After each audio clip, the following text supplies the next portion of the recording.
الرحيم وصلى الله على سيدنا محمد وعلى آله الطيبين الطاهرين وصحابة رضوان الله تعالى عليهم أجمعين.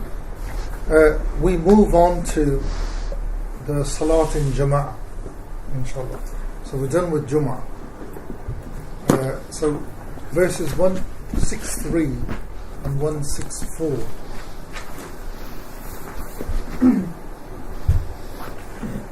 So 163, it is obligatory to have a Jama'ah for the Jum'ah, whereas it is only a Sunnah for the Fard Salat.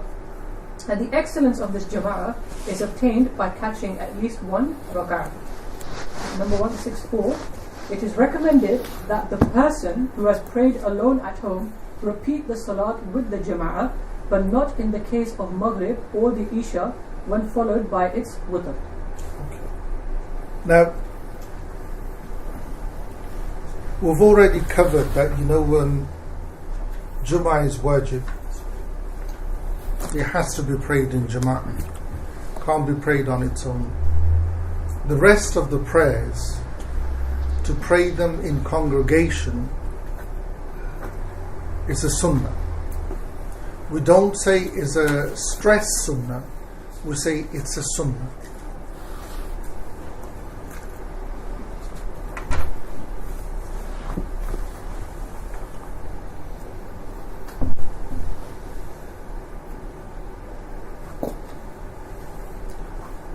Now, how to catch, the Jamaat itself? You catch, the virtue of the Jamaat when you need to catch one rak'ah. Yeah? If you catch one rak'ah, you've caught the virtue of the Jamaat itself. And this goes back to, Jummah as well. If you catch, one rak'ah of Jummah, you've caught the Jummah as well. The understanding is exactly the same. Now, you can repeat every prayer apart from Maghrib, when you've prayed it on your own, or if you've prayed it with two people. So if you've prayed it in a small Jamaat and you come across a bigger Jamaat, you can repeat that prayer. Apart from Maghrib, or Salatul Isha, if you've prayed Witr afterwards, you can't. If you haven't prayed the Witr after Isha, you can repeat that as well. But Maghrib definitely not. Maghrib definitely not. Now, why would the rule be different to Maghrib? Why do you think? Because Maghrib is so... Huh? It's really tight in between. What, the time? Fleeting. Yes, Huh? fleeting. Fleeting. Fleeting. Is that it? Any others? Is it actually obvious thing? How many rakats is it? 3. So you repeat it, you make it even. Yeah. It's so simple. It has to stay even. It can't be, it has to stay odd. Yeah? You can't make it even. Yeah? And the same reason why you don't repeat Isha after you've prayed Witr, because Witr is even, odd. I don't know why I'm into twos today. Yeah? Witr is odd. If you repeat it, you'll end up repeating Witr again. You'll make it odd. Even. Yeah? You'll make it even. Now, there are, certain scholars within the madhab who say that it is sunnah mu'akkada, that it's a stressed sunnah, to pray in Jama'ah. But that is not the majority position. Those are great, scholars within the madhab but the madhab as a rule always looks after the welfare of the masses rather than the individuals, because certain individuals can, get to every Jamaat or most Jamaats, but majority of people can't. So that's why it's left as a sunnah. Yeah? If you do it, good. If you don't do it, it's okay. Yeah? But my advice, this is again my own advice, and it's something that I was advised. Try to catch a Jamaat. Don't let one day go in which you haven't caught a Jamaat. Yeah. I'll share something with you, which I've never forgotten this.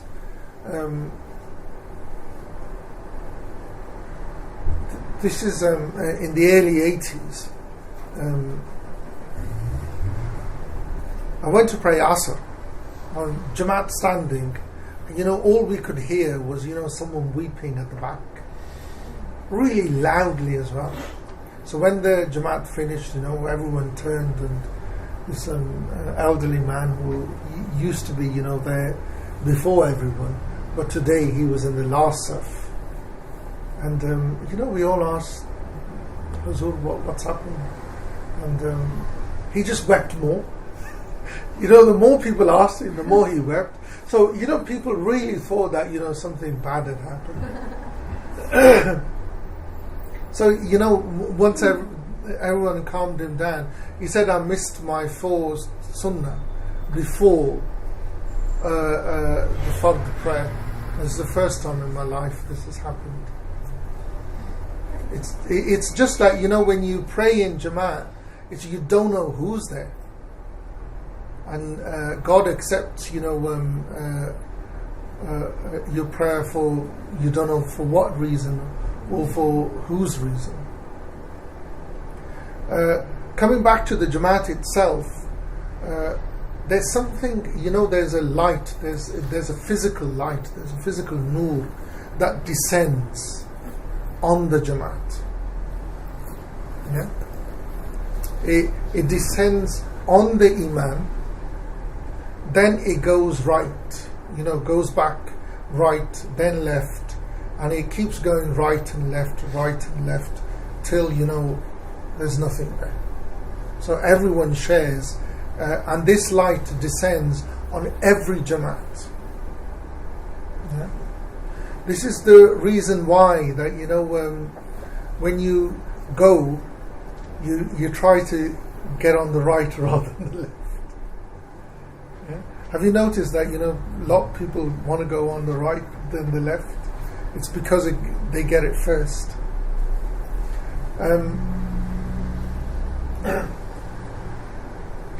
If you can't get to the mosque, make Jamaat at home. There is no difference in reward. Have I? The only difference is that there's more, because there's more believers in the Jamaat. The barakah and the chance of your prayer being accepted is greater. But the reward of the Jamaat, when you pray on your own, you just get one reward, while when you pray in Jamaat, you get, was it 25 to 27? Multiplied by that. There's pray with your wife, pray with your children, with your mum and dad, whatever. If there's someone else in the house that you can pray with, then pray. Don't let a day go in which you don't benefit yourself from this. Now, if you live near a mosque, then you must be an idiot not to. Yeah, go to the mosque. Unless it's one of those where you just don't get along. No, me and my local mosque and I don't get along now. For the last 11 years, I don't pray there. I pray at home. But don't, lose out from the reward of the Jamaat. Yes. Sheikh, what do you mean you don't get along with the mosque? It's a long story. In a nutshell, what I believe they think is shirk. So I can't pray behind people who think I'm a mushrik. That's okay. It's just simple. Yeah? Okay. Now, coming back to the text, that the author says that if you catch one rak'ah, you catch the reward of the Jama'at, means full rak'at. Yeah. So why we say that if you catch the ruku with the imam, you've caught the rak'at, because the imam carries you for the Fatiha. Yeah, you've already stood and said the Takbirat al-Ihram, and you've gone into ruku, so you've caught the rest. Yeah, the two sajdas, the sitting, so you've caught it. Yeah, there's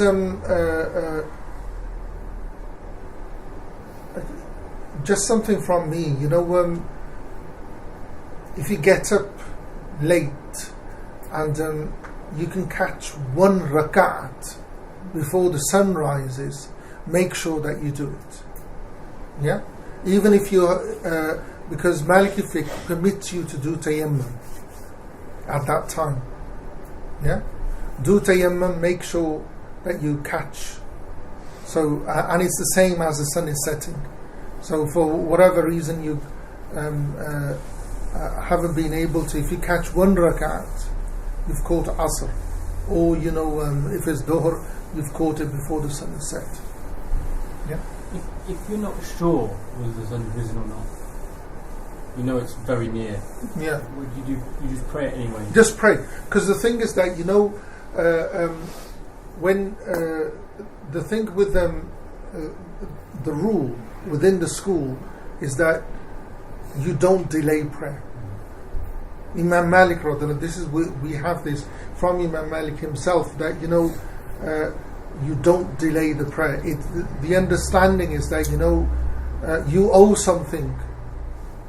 Yeah, you've got to repay it.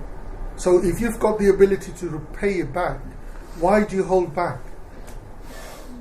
Why stay a debtor when you've got the power to pay the debt?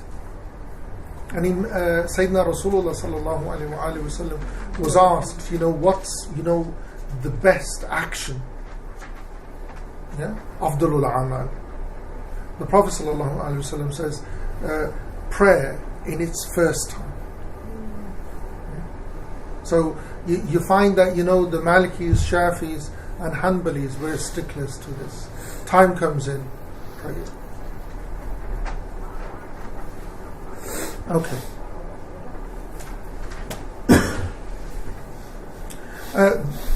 About repeating the prayer. If you've prayed it on your own and you find another Jamaat, pray it. Now, what intention do you make now? Because the prayer that you prayed before, you made the intention of fulfilling the fard. So the intention, when you join the Jamaat, what intention do you make? More barakah. Pardon? More like blessings, maybe. MashaAllah. Sister Barakah Bank closed long time ago. No, because if you've already done your fard, Yes. why would you make that intention again? Because it's already been done. Oh, is it because you never know if your prayers are accepted? So You never know anyway. So it could be like, maybe this one will be accepted. Okay, you're on the right line. We never make the intention that that was Dhuhr and this is nothing, or that was no. what you do is you just make the intention of that prayer again. Like it was the first one. Yeah, you just make that. You leave the judgment to God. Tafwidu ila Allah. Yeah, you leave it to God. You never make the intention that I've prayed Dhuhr now. I'll join this Jamaat and make this a nafil. Yeah. You always leave that to God. If you've prayed with two people, yeah, and you come across a bigger Jamaat in a mosque, you can repeat it. Yeah. And only with two? I mean, if you've got four, you're travelling, and you've got four with you. Yeah. And never mind the shortening bit. And then you we got there in time after all, but now you've got 100. You pray with 100? Pray with 100. Pray with 100. But the only one that is not permitted to repeat the Jamaat is the Imam. The Imam, the appointed Imam, the Ratib Imam, not someone from the Jamaat who get pushed forward to lead the prayer, not him. The appointed Imam who leads the 5 daily prayers, he is not permitted to repeat the prayer he has led. He is not permitted. I was going to say she, but that doesn't count. Yeah? Not permitted. Is that about splitting the Jama'ah? No, the thing is that, you see, he's a Jama'ah in himself. The Jama'ah is there because of him. Because the Jama'ah is there because of him, he can't... There's no extra to be... There's no extra for him. He has what he has.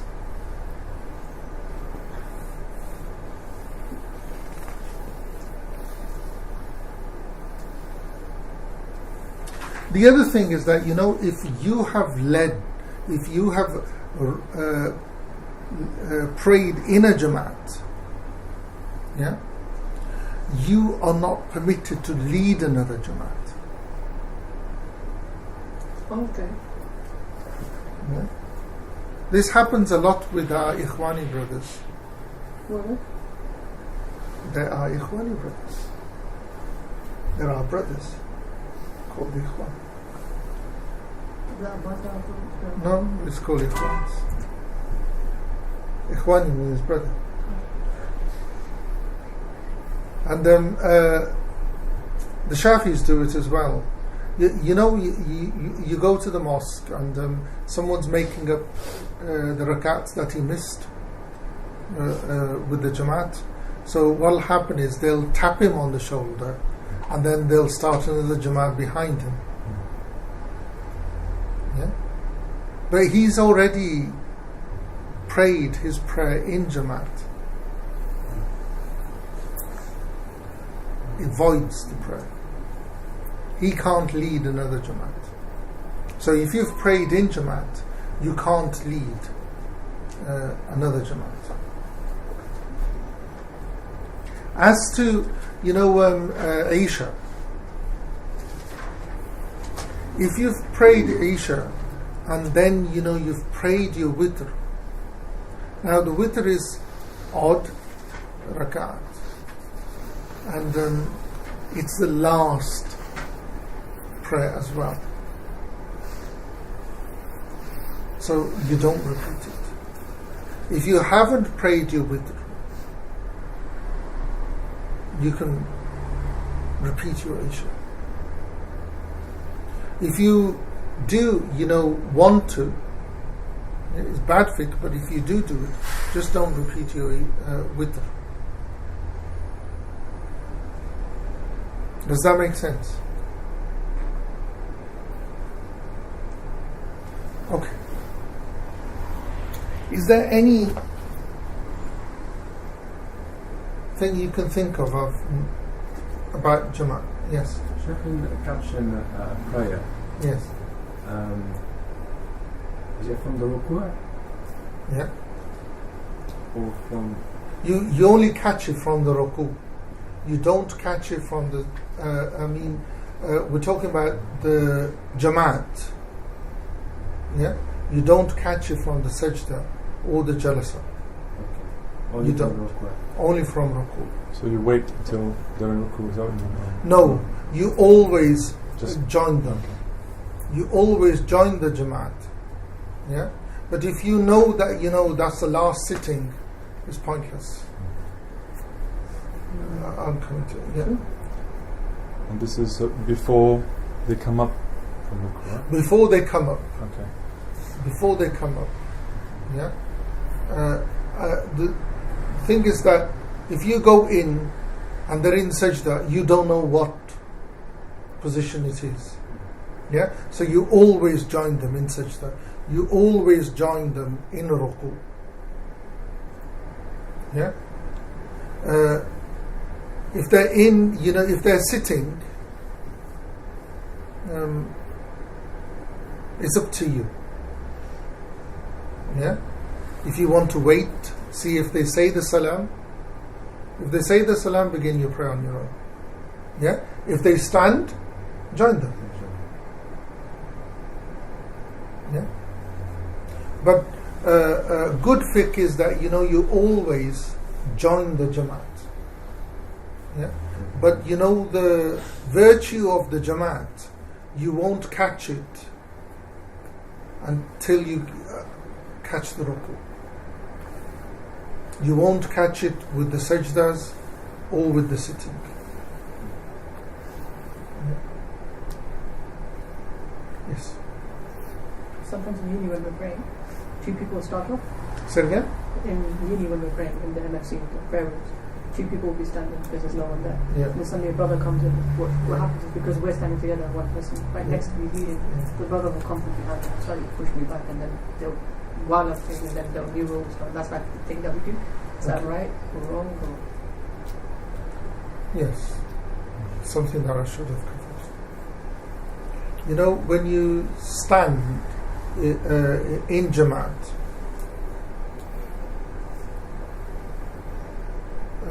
if there's, the Imam, male, female, young boy, pubescent, yeah? So he'll stand next to the Imam. The woman will stand right behind the Imam. Yeah. If there's two people, two adults, if it's two males, then one will lead, the other will stand on the right. If it's husband and wife, just behind. Yeah, on the right. Not, same as the man, but, just behind. Where there's, three adults,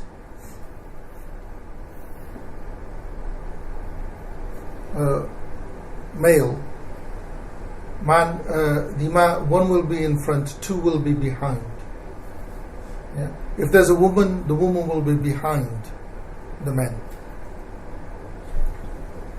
Sorry, Sheikh. So Yes. it would be the Imam, and behind him the male, and behind the male The woman. the Yes. woman. Yeah. No, would it not be the two men in the front and then the woman behind the two? Yeah. In That's that what I case, Yeah. Imam in front. Yes. Yeah. Two men behind the Imam, Okay. and behind them the woman. Okay. And if it was two Imam and a man and a female. Man and a female. Woman behind the Imam, right at the back. Yeah. Yeah. The man on the right hand side of the Imam. Imam. Yeah. Is it funny when that is funny? Yeah. I just imagining your head. Yeah. Now, the scenario that Ali's given, that, two men praying and a third one comes. Rather than tapping, you can actually see someone walking up to you. You can just walk back. Yeah. the thing of tapping on the shoulders shouldn't happen. Yeah, because you don't know where people are in prayer. So usually people will always, step back. Yeah? It's always the woman is always right behind the imam, not on the right of the imam, unless his husband and wife is slightly on the right.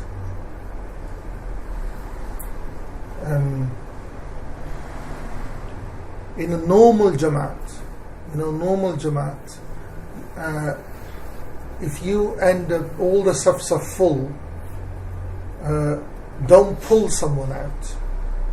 Just go and stand right bang in the middle, where the imam would be. Just stand from there, because that's where the saf will, grow. So if you're on your own, you're still in jamaat. Yeah, you're still in jamaat. This thing that you need someone next to you to be in jamaat is a misunderstanding, because our understanding is that when the woman, in jamaat is at the back on her own, she's in jamaat. Yeah, so she doesn't need another person to be in jamaat. She's part of the jamaat. So if a man stands, on his own right at the back, and no one comes and stands next to him, he's still in jamaat. Yeah.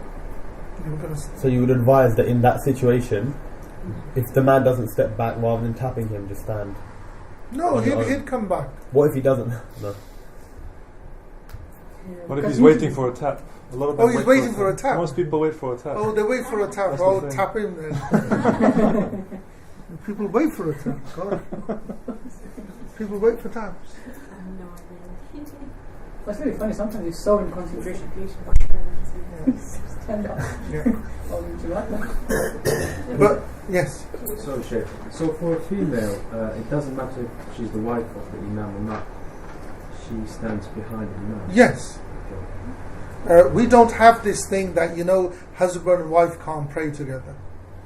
Husband and wife should pray together. Is that a thing in one of the madrasas that they can't pray together? Yes. Oh, that's strange. Can you guess which?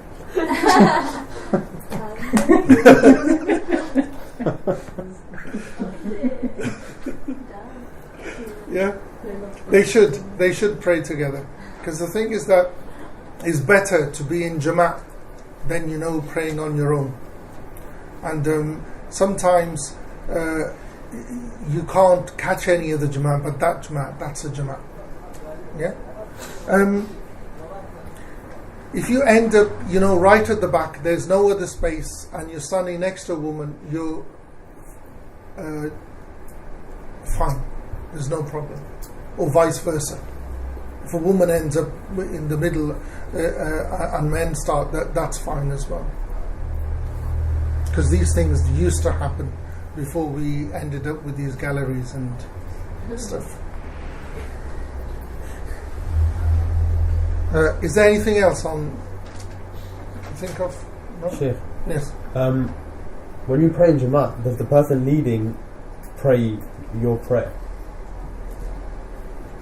He's the Imam. He's representing you in front of God. Salah, yeah? In front of God. So what if you're in a situation where you pray behind someone who you don't necessarily agree with their... We're going to come. Right. We're going to come to that. We're going to come to that. Yeah. Interesting quick regard to that, because I had this incident where two of my friends, and they don't have a disagreement, but I think it's more of a not sort of disagreement that I was like, if they were like lead, and I was like, okay, fine. But I said, I'll only do one salam to the right. And weirdly, they said, can you please do two? I said, I can't. What would you do in that situation? Well, say Hanafi is only wajib to do one. The other is sunnah.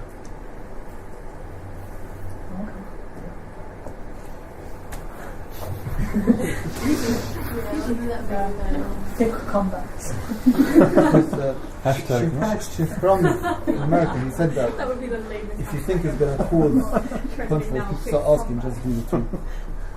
The thing is that if it's going to, the problem is we live in a time where people are ignorant. Yeah, and I've got this adage that there's no cure to ignorance but knowledge. Yeah, I went through a phase where I used to do this. I used to do 2 salams. I used to keep my fingers straight. Yeah. I can't sit because of my health now, the way Maliki sit. I used to sit, how the Hanafis sit. And I still had problems. So in the end, I said, I pray to God, I don't pray to these brothers. So I'm going to pray the way I pray, and that's it. If I'm leading, I'll tell them. And if they have problems, if they come back, I've got enough to shoot them down with. So you mentioned once that whilst you were in prayer and you had your hands yes, down, someone came and put them in up? In Jama'at. Wow. And my wife. Okay. And my wife. And hers was on Jum'ah. The Shafis, would they need the Imam to say both? Or have I misunderstood that? I don't know. What I've heard is half remembered that for most of the madhab, it's the certainty of the Imam that matters. Yes. The Imam is certain. That's it. He's taking it from you. That's but for the Shafis, as I have understood it, the individual must be certain of the Imam's ibadah.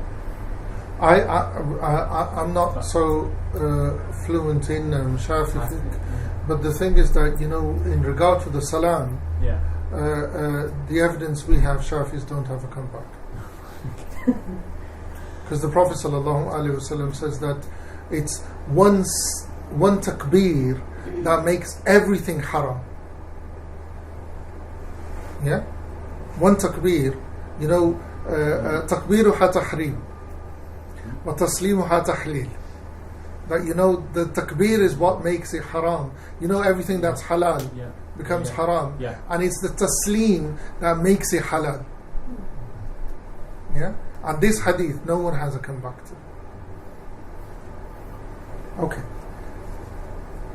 We're moving on to, the conditions of the imam. Now things get funny here, so we're going to have some fun now. If we haven't had enough already. Can't be a woman. These are, the conditions of the imam. They get divided into, the conditions of perfection, of permitted and, makruh. Now, what we're going to do is we're stuck with the order of the poem. Yeah?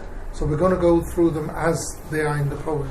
So verses 165 to 171.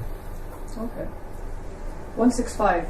An imam must fulfill the conditions of being male and mukallaf, that is, of age and sane, be physically capable of performing the fard aspects of the salah, and know the judgments pertaining to the salah. 166. And must not be corrupt or someone who mispronounces, nor himself be following another imam in front of him. And regarding the Jum'ah, be free and resident. 167.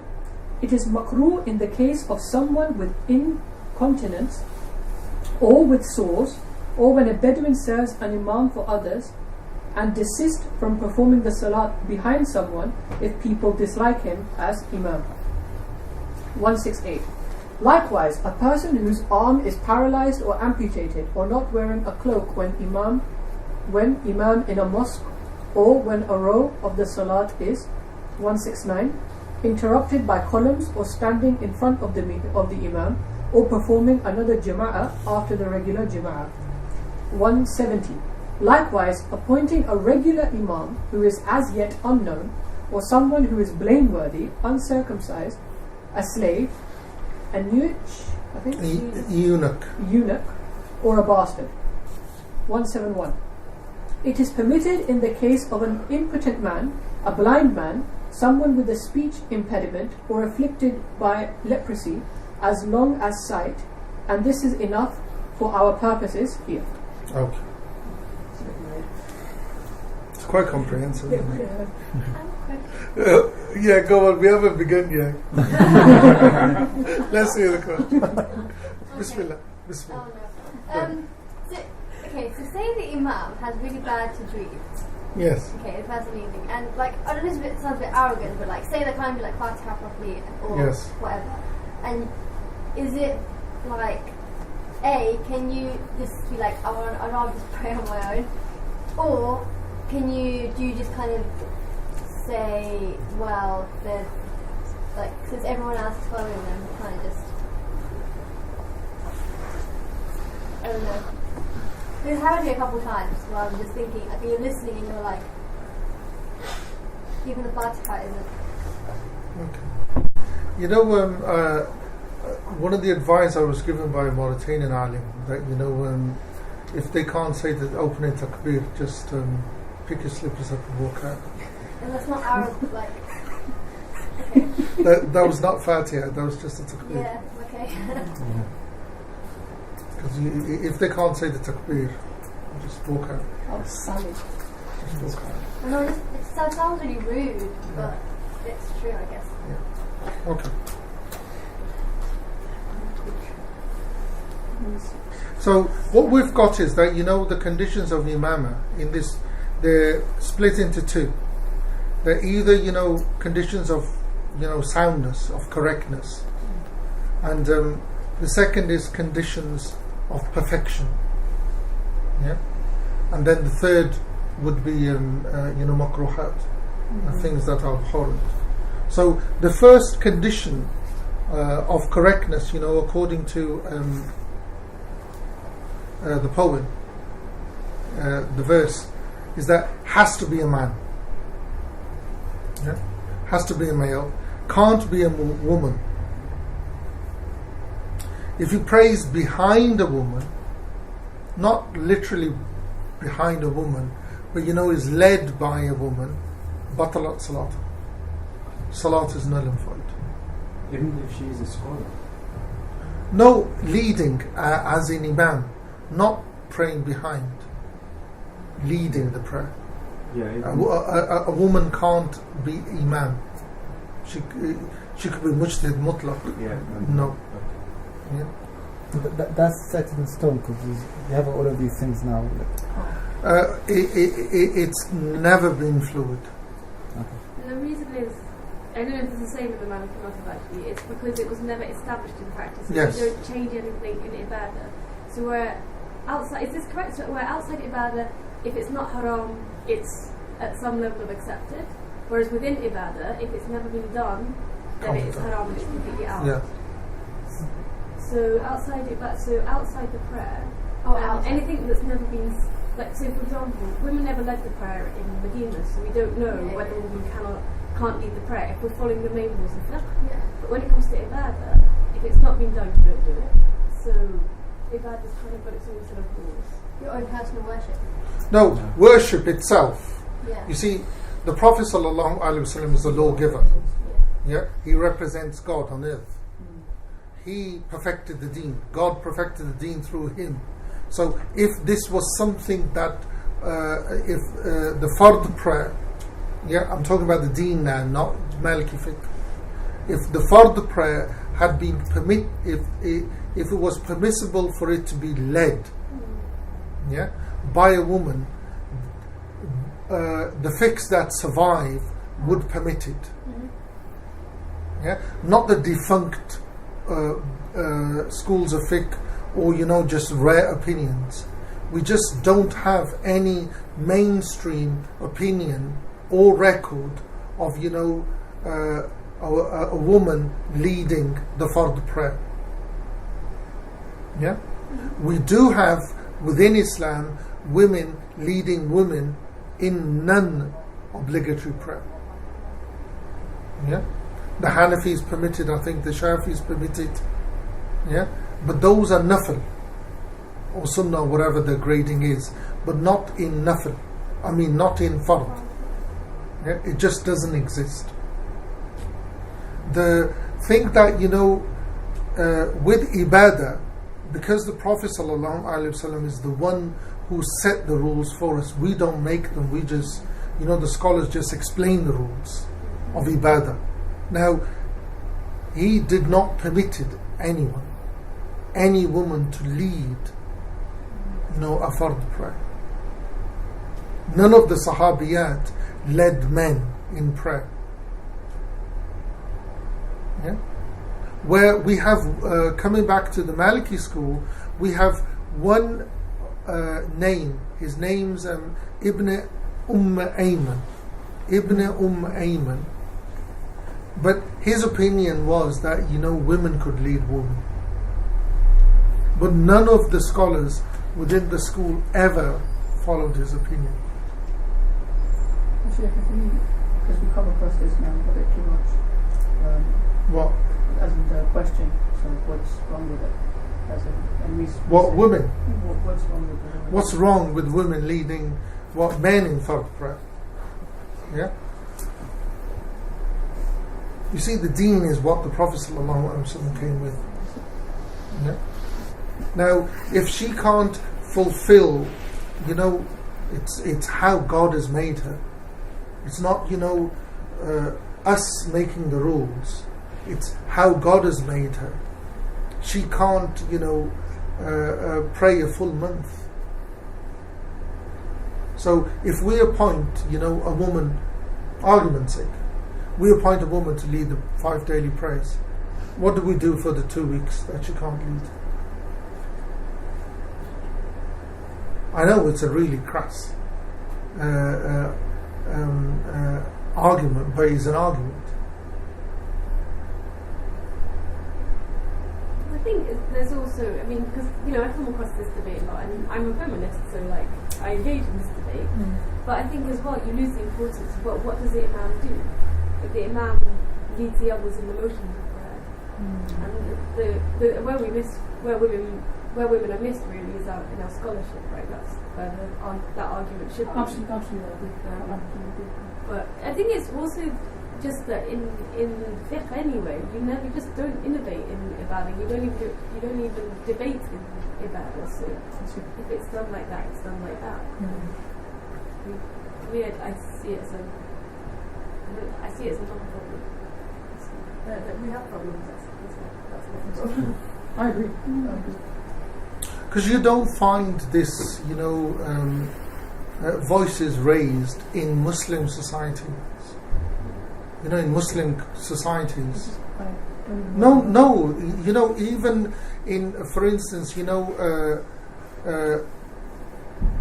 Egypt or Algeria or Morocco, voices are not raised.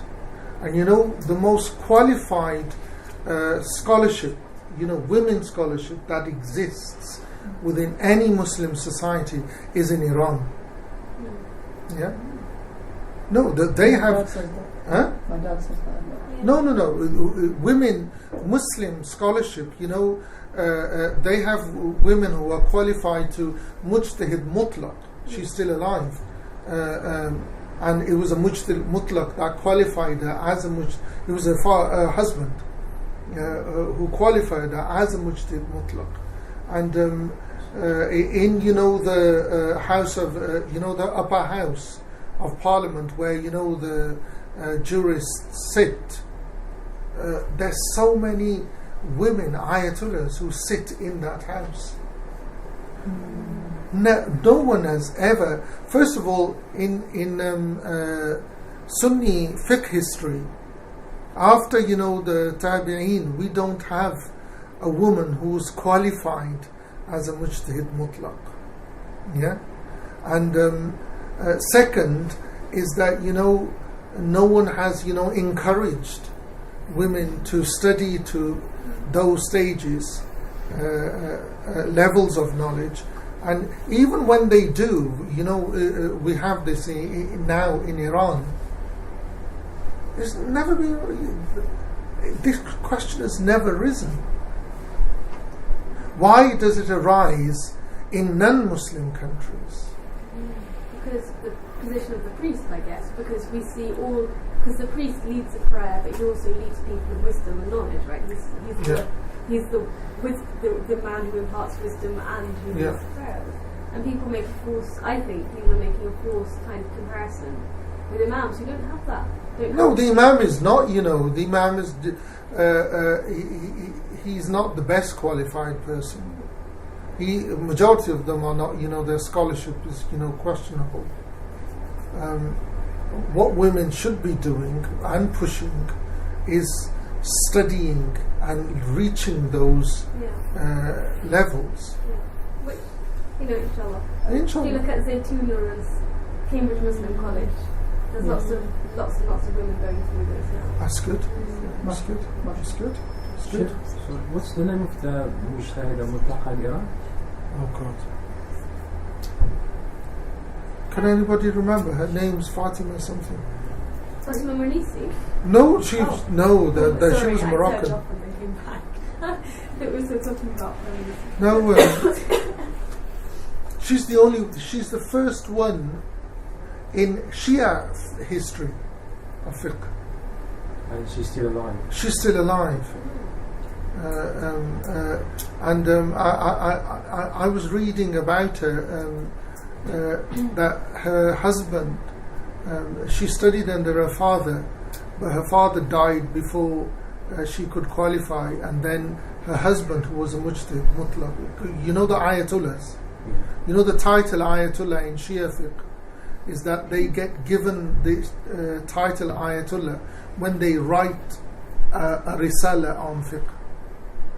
So when they write an independent, comprehensive work of fiqh, the other ayatullahs give them that title. That's the root of our PhD. No, the ayatullah is the level of the ayatollah is greater than the PhD. Yeah, but the way you qualify as PhD came from that system. So you have to write something independent, peer reviewed, and if it's up to scratch, then you pass into that rank. Yes, yeah. That's what ayatollah. Yeah. But ayatollahs is well above. Yeah, because a lot of them have done their PhDs before. A lot of them have done their PhDs. Some of them have done it in Western universities. Well, I can't remember her name, but she's still alive. If you Google for it, you'll find her. There's only one photo of her, but there's quite a bit about her. Okay. Has to be male. Yeah. The second is that he has to be sane and mature. Can't be mad. Or intoxicated. Has to be sane. Has to be sane. Yeah. Mature.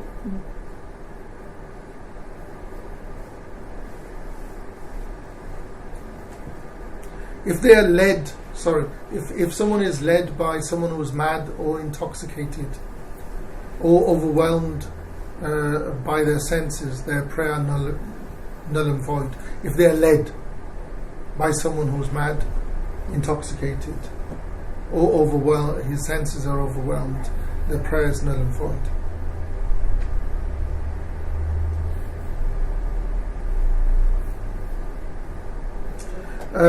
If someone, a non-baligh can lead in nafl, someone who's not mature, pubescent, they could lead in a nafl prayer. But what I know and what I was taught is that it's discouraged. Can you repeat that, Sheikh? A child. Yes. You can lead prayer. Yeah.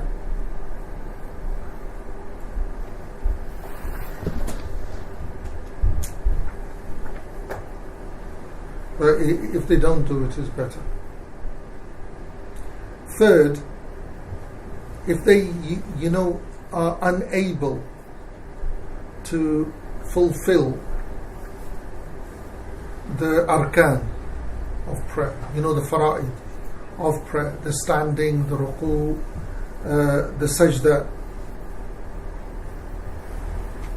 Does the sajda have to be in a particular way? Or is it just Pardon? The sajda have to be in a particular... people get very particular about where your feet are. Is it just, as long as you can sit, basically that's okay? Or have you got to have the, whatever the names of the positions are? No, this is the fundamentals of prayer. You should be able to do them easily. So if you can't get your foot just so, it's not. So you can't have an imam in a wheelchair or the same? Of course not. I haven't seen it before, but no, couldn't. Because this is what it's saying. Because if I could give you, the whole philosophy of why we're so pernickety, that this is actually the correct word, about the imam, is because the imam is representing us in front of God. So when we are sending our representative forward in front of God, we want the perfect specimen that we can get hold of. Yeah? That's, the whole philosophy of these thing behind it. So someone must have the ability to fulfill, the fara'id of prayer, the standing, the ruku, the rusta, the sajda, and so on and so forth.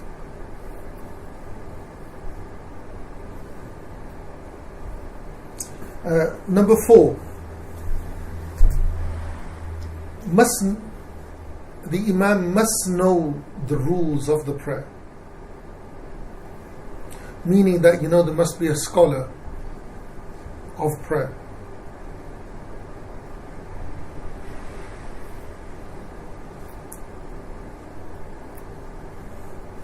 So someone who knows the fiqh of the prayer, knows the qira'ah. Yeah. Now, someone who does not know any portion of the Quran at all, you can't pray behind him. Sheikh, is there a minimum of Quran for the imam to know? There isn't. I'll give you an example. Have you heard of the Qaraween in Fez? Yeah. It's the Center for Learning. Yes. Yes? Yeah. What the minimum requirement is to go the entry level for that? I don't know. You have to be a Hafiz of Quran. Really? Yes. They don't allow you if you're not Hafiz of Quran. For foreigners, they've reduced the level, half the Quran. But Sheikh, you think it's a nice place to use it? Because a lot of people just run up to Al-Azhar and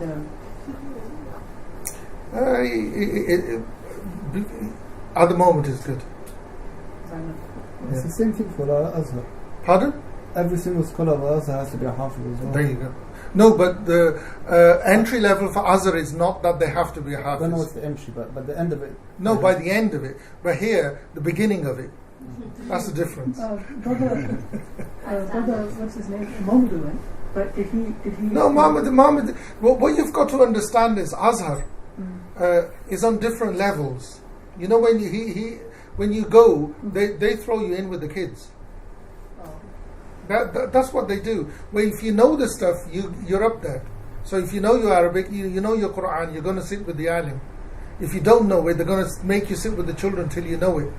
Then you'll go and sit with the alim. Yeah? Okay. The minimum is that Fatiha and a surah. For not the imam, but someone to lead the prayer. Fatiha is a fard. Yeah? One surah. You can repeat the surah if you don't know it. That would be the minimum. Just for the one leading the prayer, not the imam. Not the imam. Yeah. For the imam, he needs to be arif of ahkam salat. He must know we're talking about the Imam al-Ratib, the one who's going to lead the prayer in the mosque, who's appointed resident Imam. Yeah? Maghrib. Is it Maghrib? No, 20 minutes. 20 minutes, okay. So what we, by knowing fiqh, what is meant is that they must know, the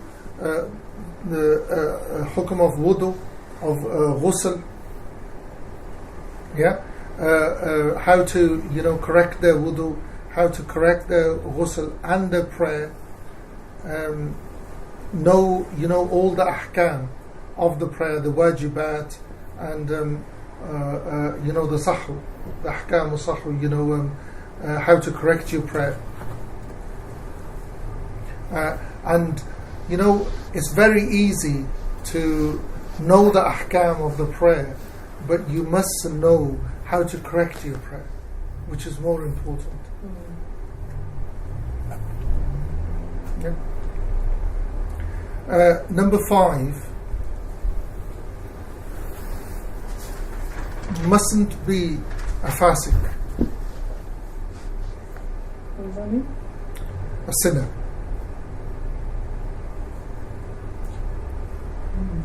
So here it's someone who is an open sinner, someone who is known for drinking, so on and so forth. But if his sin is private to him, where it's just him and he can't help it, and it's literally a battle between him and his nafs, and obviously he's not showing it to the world, and he's like, it's in my He's not private. fasik. He's not fasik. We don't know. A fasik is someone whose sin is known.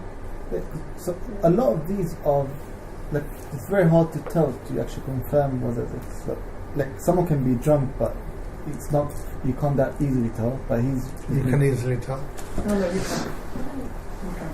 What if he hides it very well? You can't. You might. He'll hide it once, but he won't be able to hide it for good. Yeah. Because there is a difference between a sinner who sins private, but he doesn't want to show the world. No, the thing is, what we're talking about, a sinner is someone who is known. Yeah? If your sin is hidden, we don't know it. You mean like shameless? Yeah. Do you have to be shameless about it, or do you just have to be unlucky and get caught? I mean, is that enough to make you a fasik? Yes. Right. Because the thing is, we're dealing. You got to keep in mind is we want someone as the ideal. They're to be emulated. So if they're to be emulated, then if they fall from that, they're fallen. Yeah. Now, if someone is fasik in their aqidah, in their belief, the mashhur is that you will always repeat your prayer.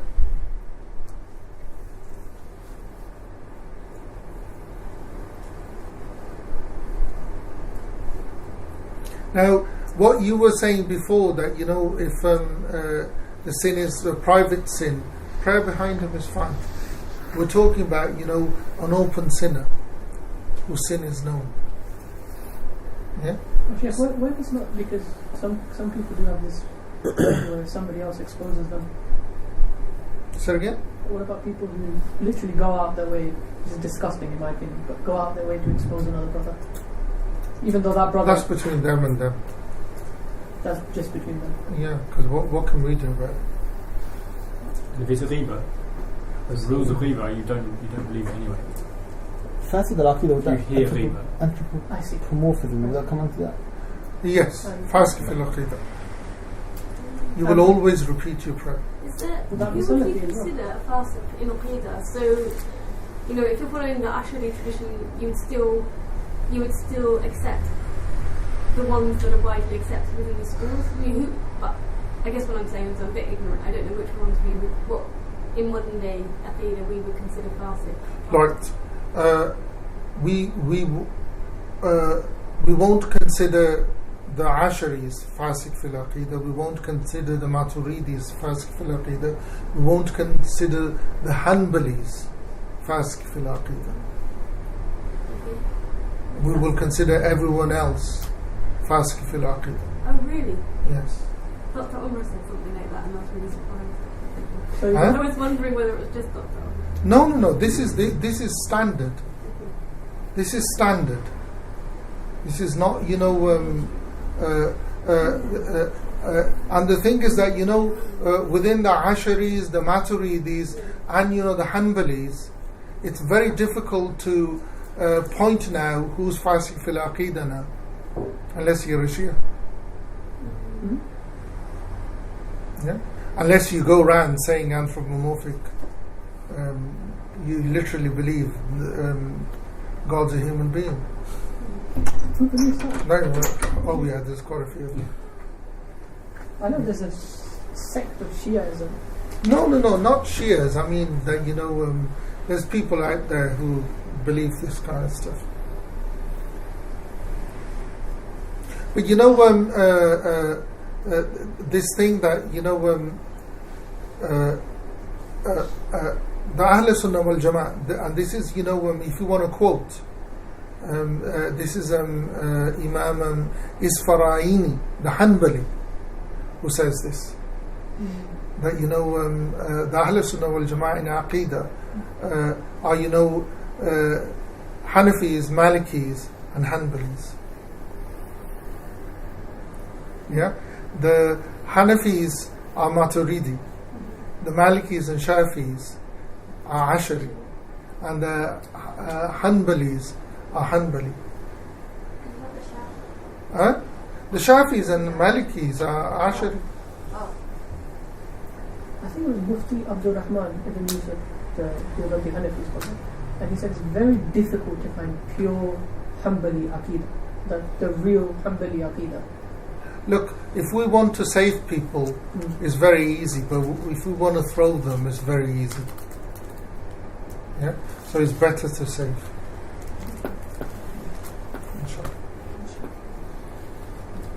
Okay.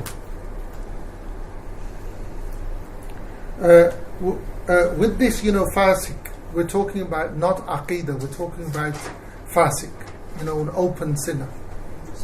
Yeah?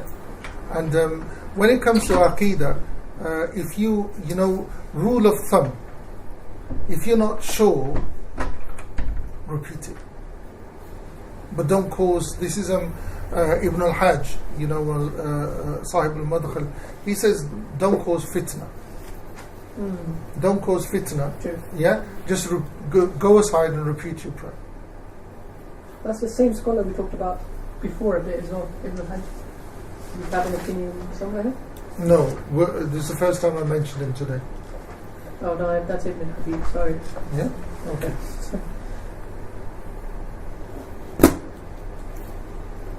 Is it different if they're fasik by their actions? If you're not sure, benefit of the doubt? Yeah, benefit of the doubt. If they have openly sinned, your prayer is still fine. Yeah? Because they've not committed kufr. Yeah? Because what you've got to understand is that the prayer behind a kafir is not valid. Yeah? Prayer behind a kafir. And if that person has made tawbah and he's announced that I've made tawbah, then shouldn't, if he's cleansed himself and he's stopped, then shouldn't we follow him? He wouldn't be a fasik anymore. We're talking about someone who openly sins. We're not talking about da'i. Yeah, we're talking about a fasik. Yeah, he wouldn't be appointed an imam. His imam wouldn't be correct. Okay. 6. Someone who can't articulate. Yeah, who can't recite Fatiha. It's so hard to pray behind someone like that. You can't concentrate.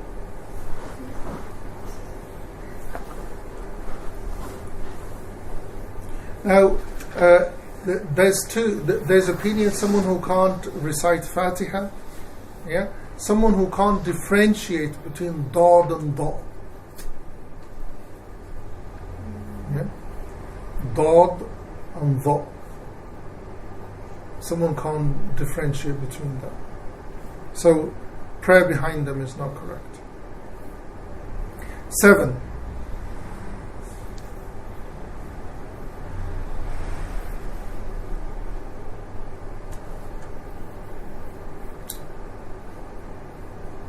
someone غير مقتد بغيره فما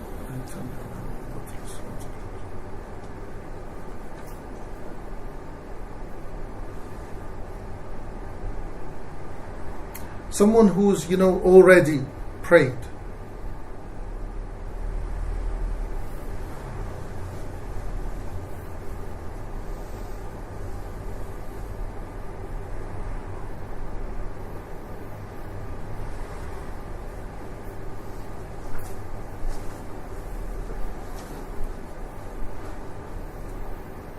Okay.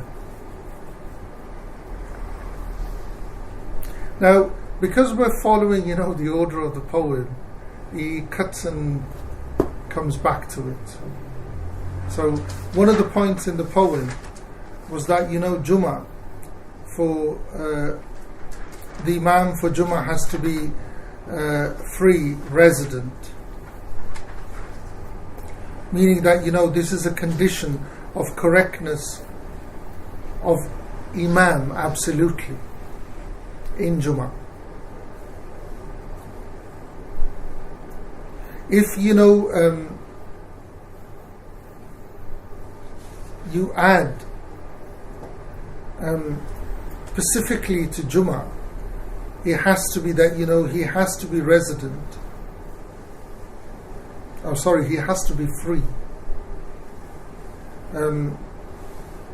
Otherwise, if he's a slave, the prayer has to be repeated. Because Jummah is not valid upon him and Eid is not valid upon him. Second, he has to be resident. Because Jummah behind a traveller is not valid unless he makes the intention to be resident for 4 days or more.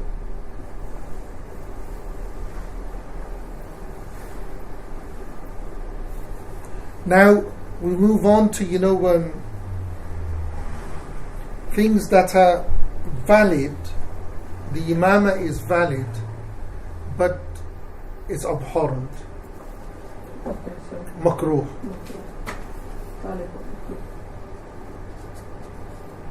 Incontinence. Yeah? We'll come to it. So these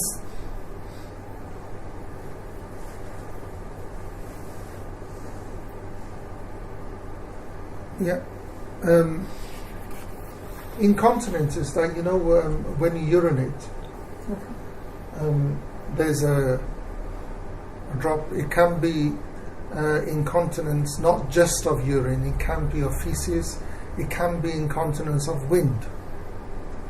So all of those would be included.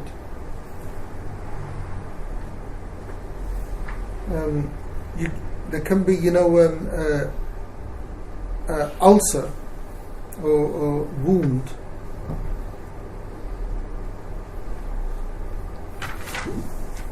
But the wound shouldn't be bleeding, or the ulcers shouldn't be bleeding.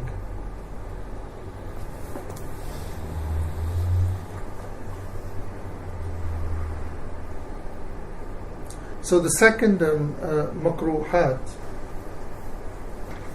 for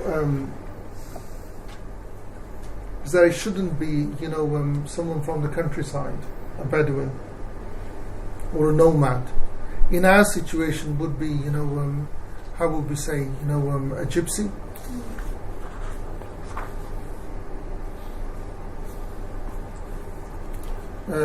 Imam Malik on this point was very categorical. He said that a Bedouin shouldn't lead those who are resident if they're resident or travelling, even if he's the most knowledgeable of them. What's the reason for that?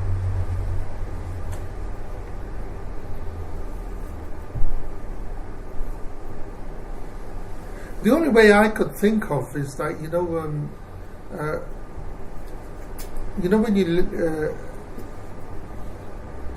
I've seen people's attitudes to people who live in the countryside. Oh, he's from the sticks. They look down on them. So is it like it's a status thing? Yeah. So is it like if we went to Pakistan and yeah. the city people would look down on the yeah. people? Yeah. So because they're looking down on them. So that would rule out most of the imams and most of the Muslims. Yes. you could quote people on that. That's Imam Malik. Move to London.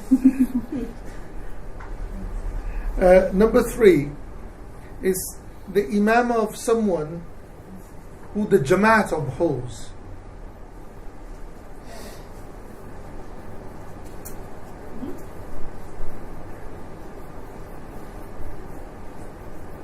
Imam of someone who the Jamaat?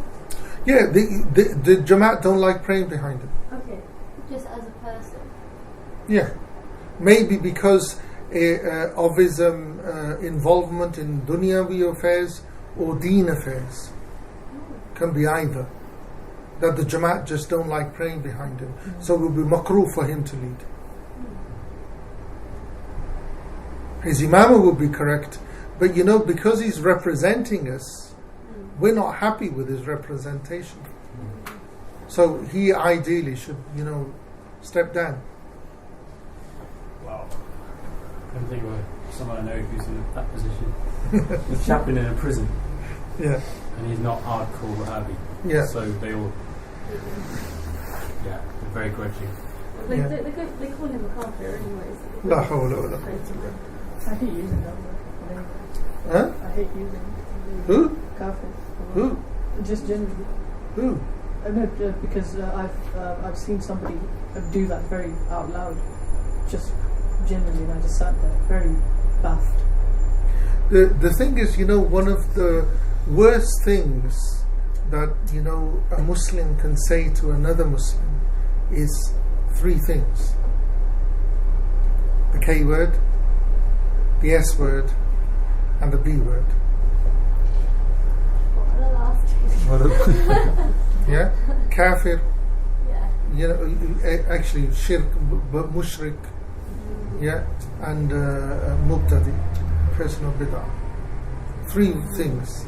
They're really enormities, big, because you're literally cutting people off. Maghrib in 5-6 minutes. Okay. We're not going to move till it kicks in. Yeah.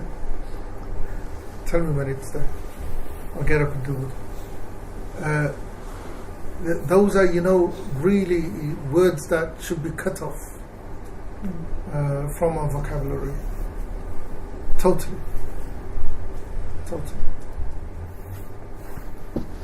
Who has the right to use those words? Pardon? Who has the right to use those words? No one. Not even the highest jurist? Body of jurists, not a jurist. There are certain criteria to qualify someone. Yeah. Yeah. But the thing is that I'll give you an example. Imam Baji. Imam Baji within the madhab, he's a mujtahid in the madhab of Imam Malik. He wrote a work, it's called al-Mudhab, in which he said that the Prophet ﷺ could read and write. And the ulama of Cordoba gave the fatwa of kufr against him. And saying that, you've gone against what, the well-known facts about the Prophet ﷺ. And so the king called him to Cordoba in front of the court, in front of the ulama, and he looked around and said, "Get my peers to judge me." Who are these lot? At least get someone of my caliber to judge me. So Qadi Abu Bakr ibn al-Arabi was called because they were contemporary. He was given the book to read. He says, no case to answer. Wow. No case to answer. The book is in print to this day. Wow. The book is in print to this day. And Sheikh Jafar al-Qattani, Sheikh not Jafar, Sheikh Zamzam al-Qattani. He has this book, Tartib al-Idara. It's a beautiful book, in there he has a whole section of, the Imams, from before Imam Baji, and he died, Hafiz Zamzami, he died in 1960s. He died in Paris. So he was exiled by the French to France.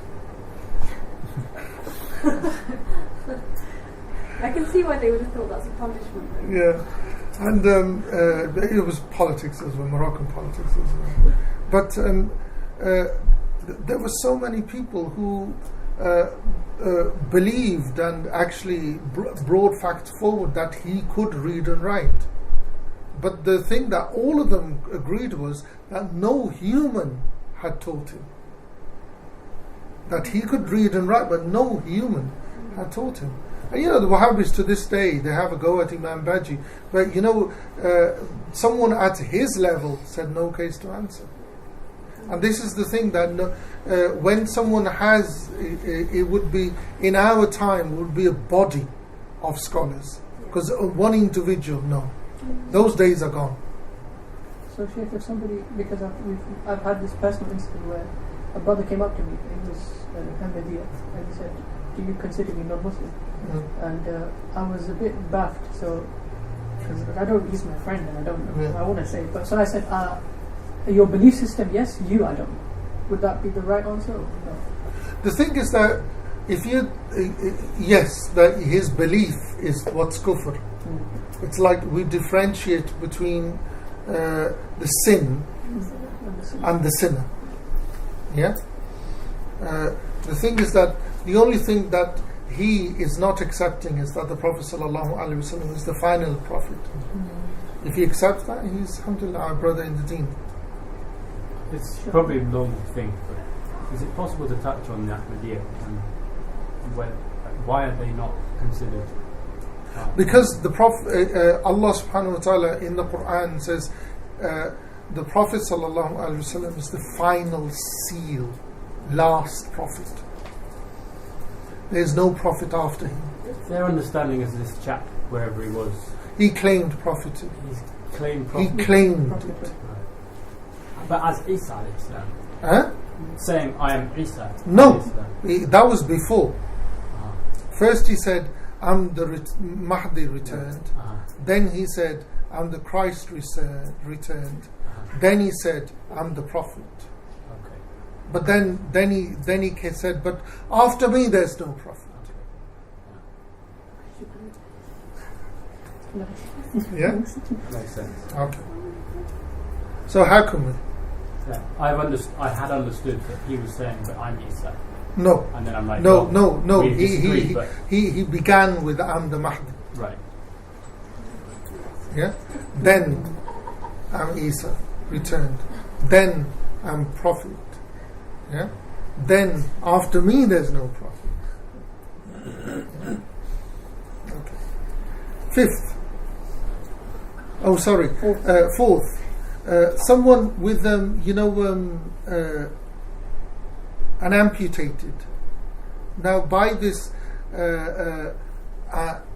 amputated limb, it doesn't automatically mean as a had punishment. Here, it can be, through illness, it is dried, or wound or something. Yeah, that. It's Imam Malik then. What? I think it was Imam Malik who had one of his arms, or he had them pulled out. They weren't. Yeah, no, but they were fine afterwards. Okay. That argument they used that. Oh, that's why he did sadaqah. MashaAllah. Yeah. Well, Maliki's. It's in their book, so there you go. His arms were pulled out. That's why he couldn't do qabd. Yeah. Oh, by the way, how did he do ruku then? And how did he get up from ruku? How did he do sajda? Oh, he only couldn't. That was fine. He only couldn't put one hand on the other. Was that hashtag? Pardon? How did he get his arms pulled out? Oh God! I didn't know this. This is like crazy. Oh God! I didn't mean. Is it really long? I didn't mean to start. Sheikh, generally, torture is haram in Islam. Dhulm is dhulm, tyranny is haram. With Imam Malik radiallahu anh, he was his position was scholarship is totally and absolutely independent from state and politics. Yeah, that was his position. The government wanted him to stop narrating one hadith. Which was? That talaq bil jabr is haram. Talaq by force is haram. And he turned around and said, look, I'm narrating it from your ancestor, from Abdullah bin Abbas. But you see, because it had political connotations, yeah, they wanted, this is, look, ilm is, knowledge is knowledge. Governments can't dictate, you can teach this, but you can't teach this. That was his position. Yeah, he wouldn't stop, so he was whipped, his arms were pulled out, and after that he couldn't attend the salat in Jama'at because of his beating, his bladder weakened. Was that near the end of his life, or was it kind of? No, it was 25 years before his life. He lived into the 80s. So that was like 25 years before he died? Yeah, 25 to 30 years before. Who was the caliph at that time? Huh? Who was the caliph at that time? Oh, this was by the Abbasids, was the Abbasid governor. Because Abu Ja'far at the time. His governor. Oh, okay. His governor. Okay. Margaret. Is it Margaret? Okay. Can we finish this thing? So, dried up limb, hand can be cut off. His imama is permitted, but there's makruh. Inshallah, we'll carry on with that.